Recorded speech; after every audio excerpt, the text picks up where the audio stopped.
আচ্ছা কোনছে আল্লাহ বড় না মানুষ বড়? ধরো গাদা, তুই কার হাতে কার জোড়া দেশ? কুড়াই আল্লাহ আর কুড়াই মানুষ। যেটা কবার কইছে ওইটা কন। আল্লাহ বড় না মানুষ বড়? আল্লাহই তো বড়। আল্লাহ বড়, তাহলে আল্লাহর কথা না হইলে মানুষের কথা শুনেন কে? তুই কি কইতাছস? কি এর আল্লাহর কথা মানে না মানুষের কথা মানে? হ্যাঁ, কি আর মানুষের কথা শুনেন তাই না?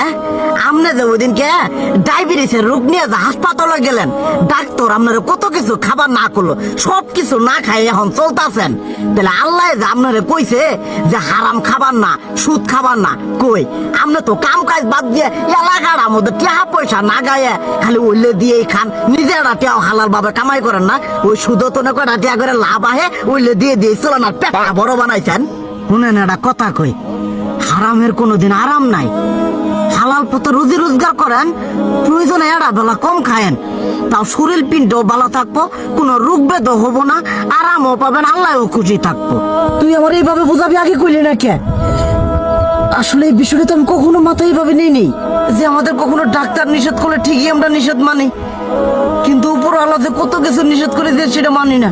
আর এই যে হারাম পথে টিয়া পয়সা কামাই করতেছেন, শরীরের মধ্যে দুনিয়া রোগ বেত হয়েছে, দেখা যাইতেছে যা টিয়া হারাম পথে কামাই করতেছেন তার তো বেশি টিয়া মনে করেন জ্বলেই যাইতেছে গা বেশি। আজকের পর থেকে আমি আর এই হারাম সুদ খামো না, আমি হালাল পথে চলবো, হালাল টাকা পয়সা ইনকাম করবো। এতে করে যদি একবেলা কমও খাইতে হয় তবুও খামো, তবু আমি আর এই হারাম পথে চলবো না। আচ্ছা ঠিক আছে।